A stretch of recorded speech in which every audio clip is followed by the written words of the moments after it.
Hey viewers and viewers, my name is General Red Strategist and welcome back to Sir You're Being Hunted. So, it's episode... Try that again, it's episode number 727 I do believe, and it's just going to be another podcast style episode I think from me, back on this map as always, because I've actually had a good recording session today. As of when I record this, I've recorded the final episode for Sniper Elite 3, so that series is soonish going to be done if it hasn't completed already. As well as that, me, Phil and Connor had another opportunity to get together on Skype, have a little recording session. We did a bit more Amnesia, completed the Voyage of Horror custom map, and did a bit more Escape the Backrooms. God sake, there's bloody hounds everywhere. They've been running all over the place, aren't we? Aren't they? Even not we. No, I was going to say, let's follow this wisp to try and find the final device piece on this island and all that. I apologise if my voice does still sound a bit like I'm under the weather, a bit like I've got something bunged up in my nose, and a bit like my throat is a little bit sore. It's because I still have a few remnants of my cold that I had recently. The thing is, I was blowing my nose so hard before that I accidentally I popped my ear, which is not something you want to necessarily be doing, but indeed. So I'm just taking things easy basically this evening. Recording a few quick extra little bits for the channel, that kind of thing. It is Saturday the 8th of March, incidentally, as I'm going to record this, might as well date the video. Thinking tomorrow on Sunday I'll be recording more, a few more bits and bobs. I might be recording, I don't know, some bonus content, maybe a bit of indie horror stuff, because I've got tons of indie horror stuff in my Steam library, and a list of stuff I want to do from itch.io that I might just blitz through a load of that, pre-record it all, or a load of it anyway, and see get it uploaded in essence and all that. Yeah. But no, what I actually wanted to talk about today was just something interesting that might capture the attention of a few of you watching this.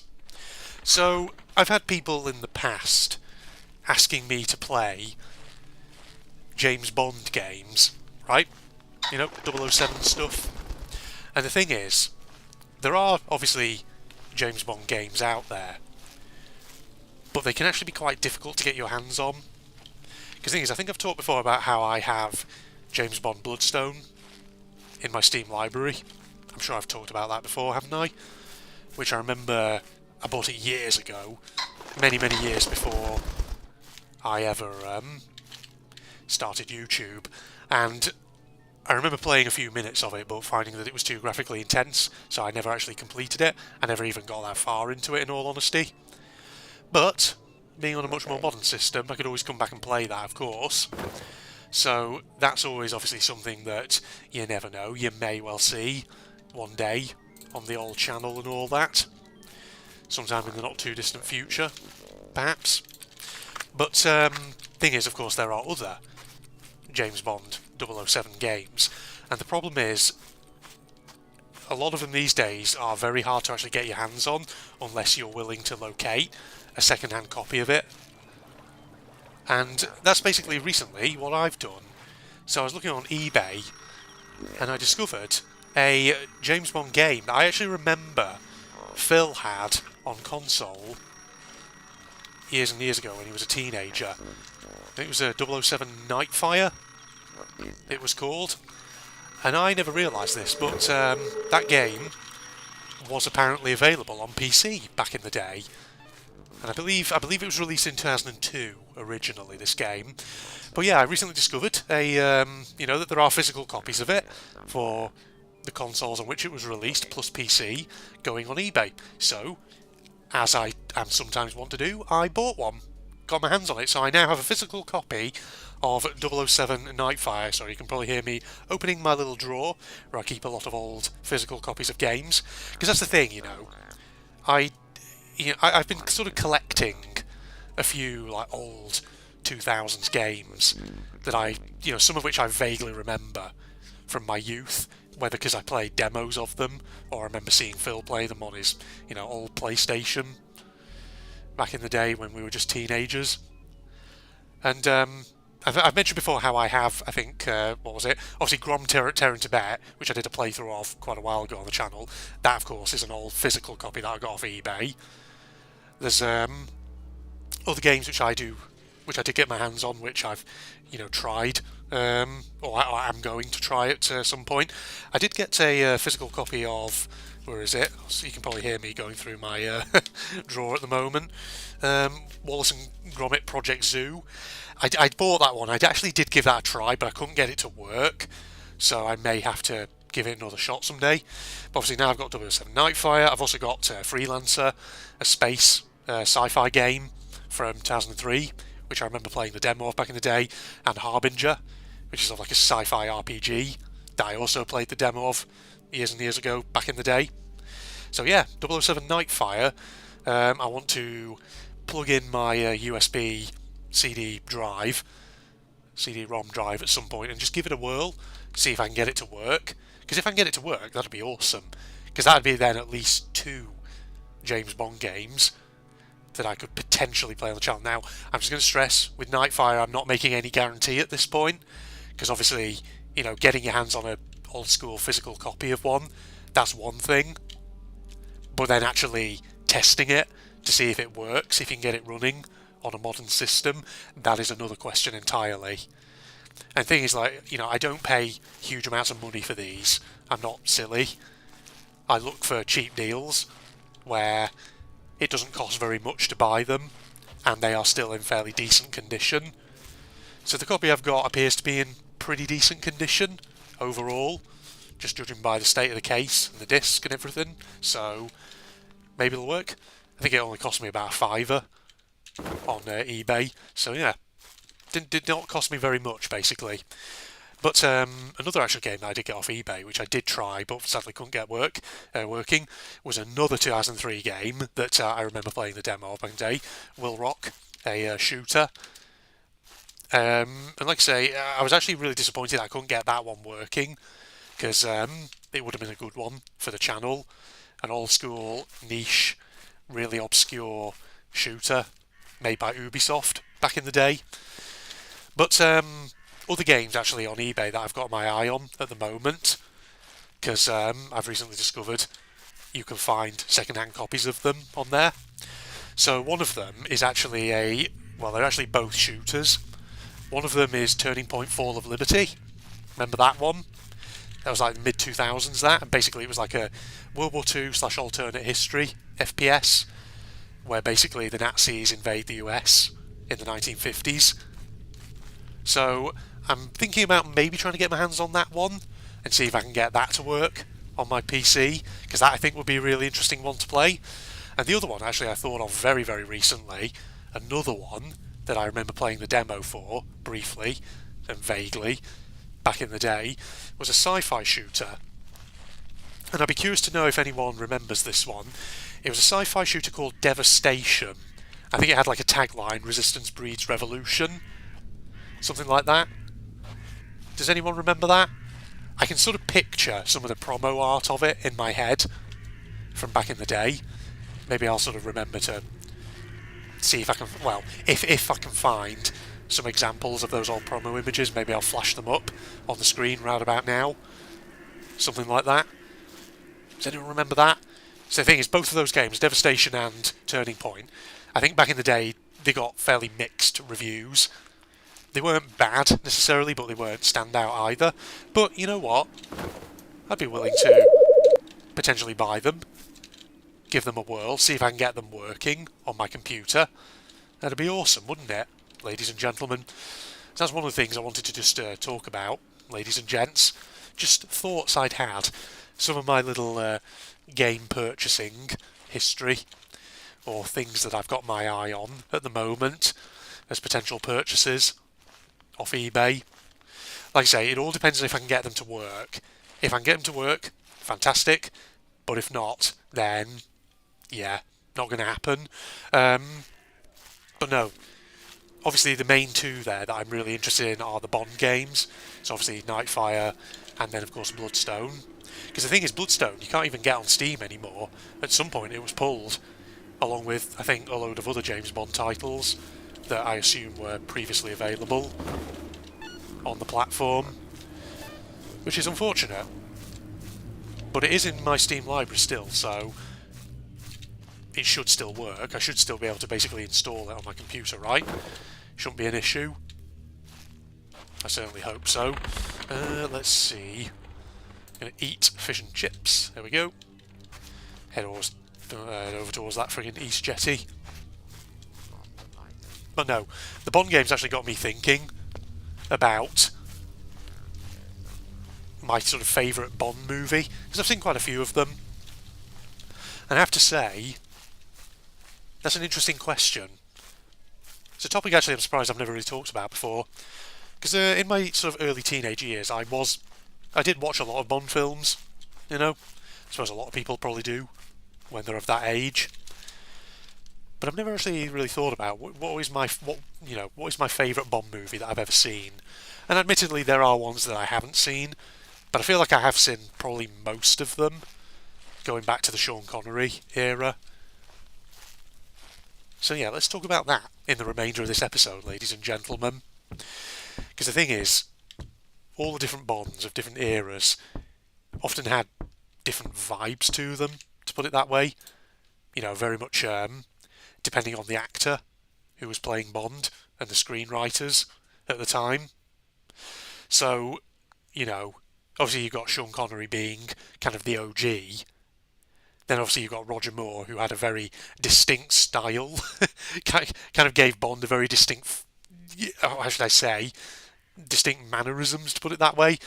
I always thought the Roger Moore films were a lot more gimmicky and strange and a bit more outlandish than a lot of the other Bond films around them. Of course, obviously, then you had Timothy Dalton, who only did for 2, and he had a more like serious, slightly grittier take on Bond. Then obviously Pierce Brosnan came in the 1990s and throughout the 2000s, and he sort of went back to kind of the suave, sophisticated style of Bond. Even had actually what's-his-face at one point, didn't you? George Lazenby, who only did for one movie, on Her Majesty's Secret Service. That's actually one of the few Bond films I think I haven't seen. Yeah, I don't think I've ever watched that one. So I can't really speak about George Lazenby as Bond and all that. But no, if I was to sort of pick out some favourite Bond movies, ones that I do like or I remember fondly from the last time I watched them, which admittedly might be years ago, I would say, okay, I'm going to divide this up a bit. I'm not going to just pick one favourite, I'm going to probably mention a few. So, if you had asked me this question back when I was a kid, say very early teens, maybe when I was about like 11 or 12 years old, I would probably have said Roger Moore's The Spy Who Loved Me. And I think the reason I enjoyed that one, despite it obviously being a Roger Moore one and thus a bit gimmicky and a bit, comical at times, is I just really liked the friggin' what's it called, the Liparis, the big friggin' oil tanker that the villain had, which actually was a secret base. Like the bows of it open up so it can swallow up nuclear submarines. I was used to think as a 12-year-old that was the coolest thing ever. So yeah, that's probably one of the reasons why The Spy Who Loved Me was my favourite as a kid. Again, I'm slightly biased being somebody who loves nautical and maritime stuff. But I've got to admit, even as an adult, I look back on that one quite fondly. I wouldn't say it's my favourite though, anymore. I think as an adult, if I had to pick two favourites that I'm sort of torn between, I would say either Daniel Craig's first Bond film, Casino Royale, or Pierce Brosnan's first Bond film, Goldeneye. So I'll start with Casino Royale. I think Casino Royale was just good because it was Daniel Craig's first Bond, and it was a really good explosive movie. Really, really, just all round a great movie. Great outing for him. A great first outing for Craig as Bond. And it was just action-packed. I liked the characters in it. It was very intense. The action sequences were pretty good, etc., etc. So all round, pretty damn decent. And like I say, a great way for someone like Daniel Craig to start in the franchise. But Goldeneye, on the other hand, I always kind of find fascinating, I don't know, a bit more as like an academic, because, well, here's the thing, obviously a lot of Bond films, sometimes, you know, the villains and the storylines of them typically usually reflect, you know, prevailing geopolitical anxieties of the time in which they are made. So, like, you take a film like Skyfall, for example, Craig's third Bond film. Skyfall, obviously, you know, is all about, like, hackers and cyber terrorism, stuff like that, which, of course, is a very modern preoccupation. And obviously, you take Casino Royale. You know, that's all about Bond trying to get his hands on a terrorist financier. So, terrorism, essentially, is one of the big sort of themes that, you know, kind of underpinned probably the writing of that story. Because it's basically very much a reflection of the sort of post-9/11 war on terror world, in essence. But GoldenEye I always find kind of fascinating because, you know, that was Brosnan's first outing, and I think GoldenEye was released in 1995. So, and I think it was it was the first Bond movie of the post-Cold War era. And what I always loved about GoldenEye was just some of the aesthetic in it, in terms of there's a lot of symbolism of the fallen Soviet Union, not only because, you know, in the first sort of part of the movie, Bond actually spends a lot of time in Russia. And of course, you know, there's like a whole section where he's in sort of like a yard where there's like all these old communist era statues that have been dumped. Or, for example, you know, he's driving through the streets of St. Petersburg in a T-55 or whatever it is, that tank. So not only because of that, but it's just fascinating because obviously you get to the post-Cold War world in real life throughout the 1990s. Soviet Union's vanished. That's not the big security challenge to the West anymore. And so that's a time when the West and NATO are increasingly worried about things like rogue states, and things like non-state actors, terrorists, criminal groups, that kind of thing. And again, GoldenEye really just reflects that, because ultimately the plot of GoldenEye isn't some like big, crazy supervillain who's looking to cause mass destruction. The villain in GoldenEye is a turncoat MI6 agent who basically has stolen a Soviet-era space weapon and is basically just plotting to use it to essentially steal money and become rich. That's literally the story of it. But yeah, I always just like GoldenEye because a lot of, like I say, a lot of the sort of symbolism and aesthetics tying into the whole post-Soviet theme of it, which is really, really fascinating. So for that reason, I'd probably say I actually do really like GoldenEye, and it probably would be one of my favourites. Also because the theme song for GoldenEye, sung by Tina Turner, is pretty damn good. Then again, the theme song for Casino Royale was also pretty good, by who was it? No, not David Arnold. Chris Cornell, wasn't it? Was it Chris Cornell who sang the song, the theme song for Casino Royale? You Know My Name? I think it was, wasn't it? I believe so. Yes, I'm trying to think, are there any like honourable mentions Bond films that were also favourites of mine? Or, if not favourites, ones that I did enjoy, I do remember quite fondly or whatever. There are ones, probably, that I do recall. I thought The World Is Not Enough, Pierce Brosnan's third one, was always quite a good one. Mainly because of that frigging boat chase at the very start in London. That's such an iconic little chase sequence, that is. Really well made. You know what? This gives me an idea for a subsequent podcast-style episode, this, where in the next one I give myself a little challenge. Starting from Sean Connery, how many Bond movies can I name? And can I sort of briefly explain what the plot of them was? Something like that. How many can I really memorise and remember? You know what? I might do that, ladies and gentlemen. We might continue the Bond theme in the next Surrey Being Hunted episode. I think that'd be quite entertaining, don't you? Yeah. Well, go on, let's do that. Right, looking at time, I think I'll probably do for a podcast-style episode, ladies and gentlemen. Let's get back down to the jetty over here and save the game. And I'll see you obviously in next time where you've got that to look forward to. So, social media links, propaganda channel link, etc., etc., in the video description as usual. Likes always appreciated, of course, if you want to do so. In fact, if you want to engage with me in the comments, tell me about your favourite Bond film and all that, if you have one, or your least favourite. That could also be something interesting. And then, feel free to let me know.